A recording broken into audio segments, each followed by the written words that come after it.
Thank you. Again, which name did you hear in this chapter? We heard the Spirit of God. We heard the power of God. And we heard of the elders. Angels were not mentioned over here. And the was the seventh heavens. Now this is what is happening in the seventh heavens. Hello, this is Pastor Gideon. If you are interested in the Word of God, you are in the right place. This is Kingdom Matters. With immediate effect, I think Prophet Stephen Adom Kyei-Duah must stop preaching things outside the Bible, or what people call personal revelation. I know it is fanciful and very powerful for the listeners and for the hearers, but soon, if it doesn't stop, it is going to land you into errors, and it's going to land you in a place of people that have led many out of the way of truth. I really hope you don't end up as one of the three preachers in our nation, majority of whom have no regard for the Word of God and scriptures, and they always want to preach their personal revelation. Now, often this has shown in their ministries when they have become big and everybody is flooding to them. Now, in this video, I'm not going to show any proofs of that, any proofs of people speaking down on scripture, preachers when they have become big, preaching in tree, and they going against scripture. But please, you have to align as quickly as possible before you go astray or lead people astray or begin to say things that are heretical. One of the ministers of the gospel making waves in Ghana now is Stephen Adom Kyei-Duah, and he's affectionately called the voice of God by his ardent followers. Now, within a relatively short time, he has gained a lot of popularity among Ghanaians, and his pictures and banners are scattered all over the country. Everywhere you go, every eatery, every place, his pictures and his face are common. You can see it everywhere. Now, what got me doing this video about him at this point is that I kept getting a lot of calls and messages from people asking whether they could follow his ministry, because it's like a wave that is running through the country right now. And the main thing that kept coming is that they said the man of God says there's nothing like powers of darkness affecting a child of God. And at the time, I had not really paid attention to him, so I decided to take time out to listen to him. So moving on, I sat down to listen to his messages, to see his doctrine and what he preaches, whether they line up with scripture, whether they line up with New Testament Christianity. Let me say, in average, his messages are relatively long, not less than 2 hours for most of them, and they have few verses. They don't make use of a lot of verses, so you have a lot of plenty talking but with little use of the Bible. But that aside, my first watching was quite good.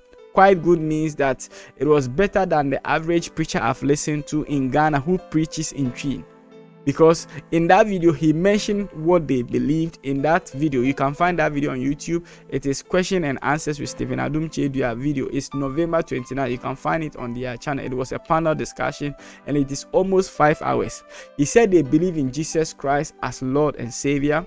He says tithe and offerings don't determine membership of a church, and that should not be used as a yardstick to rule people out of the church. And I love these things. Then he says how you notice Satan is in a church is the use of fear and intimidation on the members, and I also like that. Now, he also said that let Jesus be the center of all of your undertaking. And he also insisted that the Old Testament is different from the New Testament, and that most preachers in Ghana are preaching Old Testament instead of New Testament, and I also like that. Now, he also spoke about trusting in Jesus wholeheartedly. And on the matter where people asked me to go and find out about the demons not existing, when I listened to him in that video at around 1 hour time, he said when I watched him in that video around 58 minutes, he said they are demons, but they don't have power where Jesus has put us. And so nobody should be afraid of them. Nobody should even pay attention to them. And I think this wasn't bad. Enna meka nipa brese yetemase oye kristonia oye abode fufuro na dada ni na ye atwam ndeze si asa honhom enya dwuma biem ewo kristo sumumu enti sa oti kristo mu na uhunu sa honhom na enka nkyerɛ sɛ wonti kristo sumo wa hunu born again na kyerɛ sɛ what free baby what free wiase ni mu eta dana me kyerɛ honhom wiase and the Old Testament niama won konta ye bebre wa hunu sunsum sam ne honhom sam no Kristo sume ni ho Yesu Kristo dine no enkoto nyina akoto Do ye Christiania? You are always being led by the Holy Spirit. Can you do with him? To one pimu biemo, and now home bonny beer new ha, what chama cania better no, into Christum she ni ho. But not long after, my attention had been drawn to a message being preached by the same preacher, which is the origin of God. In that video, Prophet Stephen Adom Kyei-Duah went almost the opposite of what I thought of him in the first video. And apparently, he had been preaching that for 2 years now, or more than 2 years. In the video he preached on the 6th of November, you can also find this on their YouTube channel. He said God is threefold, from wind, water, and fire. He said God the Father came from wind, God the Son came from water, and God the Holy Spirit came from fire. What I mean is that when you add two things together, then they transform to another thing.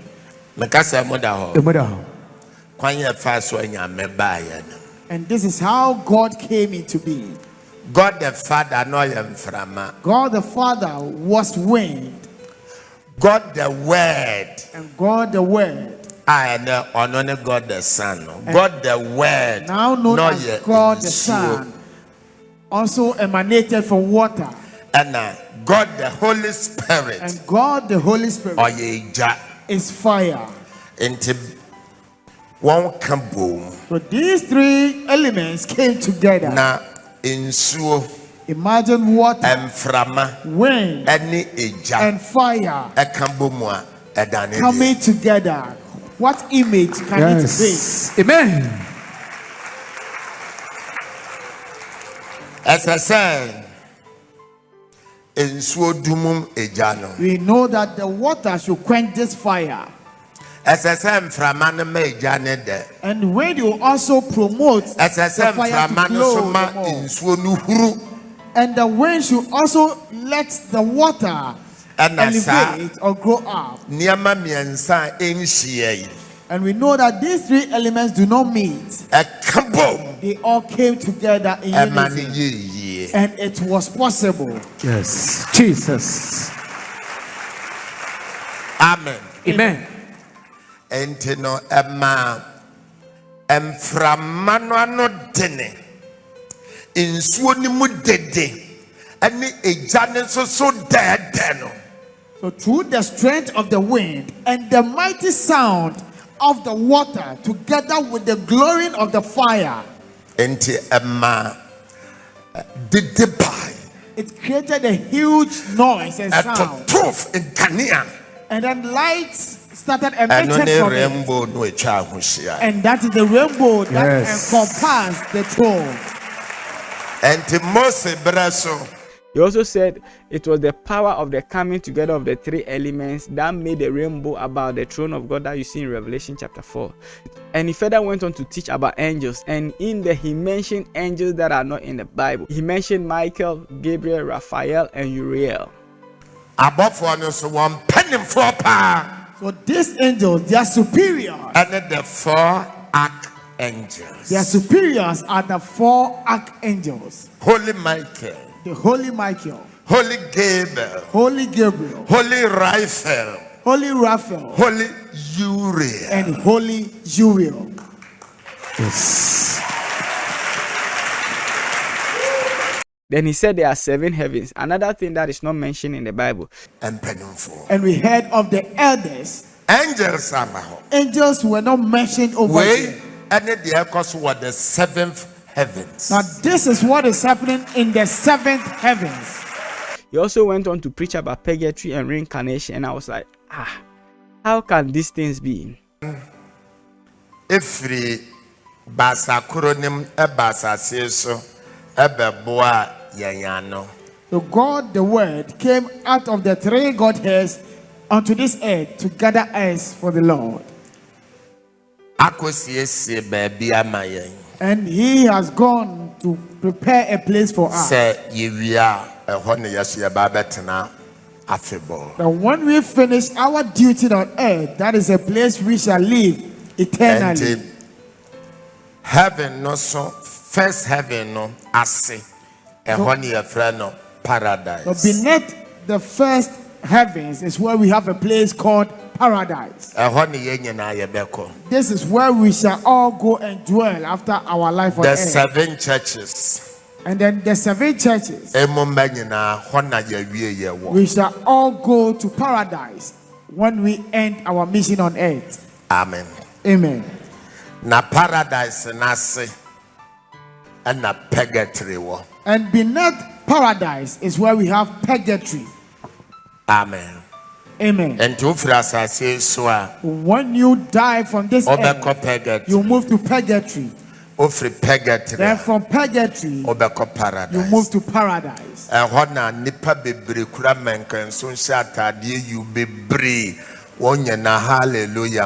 Because heaven so in paradise there are numerous people in white raiment with flags singing praises to Adom Nyame. Because over there, anything in heavens reflects on you. And on the final destination of a Christian. And that is the final destination of a Christian. I'm pleading on your behalf. Listen to me. Today, many people have made it to purgatory. And then their God did not come to deliver them. So the only option left for them, that we've given them the second chance to try again. So they will come through reincarnation.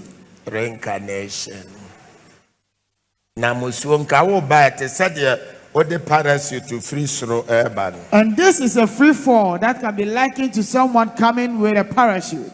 You cannot determine where you will land. If God does not help you, and you come and land in the womb of a slave queen, a prostitute,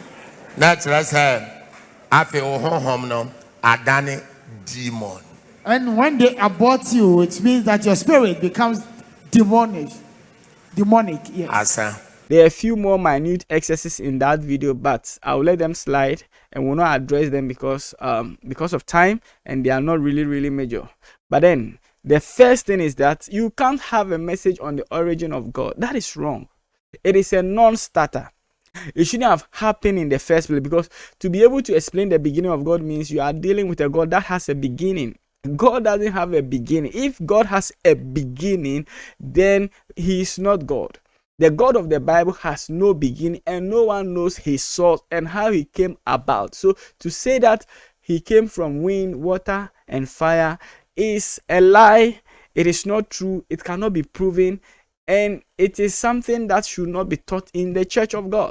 Deuteronomy 29:29 said, the secret things belong to the Lord our God, but those things which are revealed belong unto us and our children forever, that we may do all the works of this law. So listen, what has not been revealed is not our business. To attempt to talk about a truth that has not been made known to us in scripture makes you a heretic. Very serious one. Why would a man of God try to teach on something that has no beginnings? Is it to try to sound deep or show your depth of revelations, to put yourself out there that you are the biggest and the best, deepest prophet or man of God in Ghana? No, that's wrong. There is no need, because see, no matter how long you explain this thing and how clear you make it sound to people, you are not going to be right. Maybe it is just a temptation, an attempt to teach something that has never been taught in church history, to put yourself out there as supreme, as great, as deep. But then it is wrong. It makes you a false minister outrightly, because God has no beginning. So how do you talk about the origin, the beginning of God? That's wrong. Now, the second wrong thing is that to say that God came from wind, water, and fire means that wind, water, and fire existed before God. Do you get it? That means wind, water, and fire preceded God, because it was out of them God came. That is the problem when you want to delve into what is not revealed in scripture. Now, it will also mean that wind, water, and fire are uncreated, they are eternal, and the basis of God, or the foundation for God. That is fallacious. Are you saying that water is God, wind is God, fire is God? Hold on. You are going into excesses. Now, moving on to the next wrong thing. The same problem is reflected in trying to teach on angels that don't exist in the Bible. You mentioned Uriel and Raphael. Where do you get them from? That means you are clearly going outside of scripture. If you do that, you are getting into excesses and error, and you will soon be labeled as a false prophet if you don't stop it. Why do you have to teach about reincarnation and purgatory? These are all falsehood rising as a result of preaching one's ideas or one's revelation other than what has been revealed to us in scripture. Now, there's no message on the origin of God in the Bible. There's no message on reincarnation in the Bible. There's no message on Uriel and Raphael. The moment you go on this path, you become dangerous and one that is prone to errors, and people must be aware of you. So this is my candid opinion. If it is possible, with immediate effect, get rid of all those videos and leave only the ones that can be substantiated by scripture. Never disregard scripture. Don't take this message that is coming to you for granted. Don't go into areas scripture is silent about. Be determined to stay faithful to the Lord and his word. Period. Don't try to go outside scripture. Stay in the confines of scripture. Now, since this is actually my first attempt at looking at your materials, I want to say let's give you the benefit of the doubt. Some of these things could be because of human errors and because of our growth process and because we are still learning a lot of things along the line. I really wish we could have a number of mega churches who speak tree like you do, preach powerfully in tree like you do, being accurate and staying in the confines of scripture. But for now, it doesn't look good. So please, let's have an example in you. God bless you. I believe you learned something from this video. If you are new here, kindly subscribe, turn on the bell for notification. I'll see you in the next video.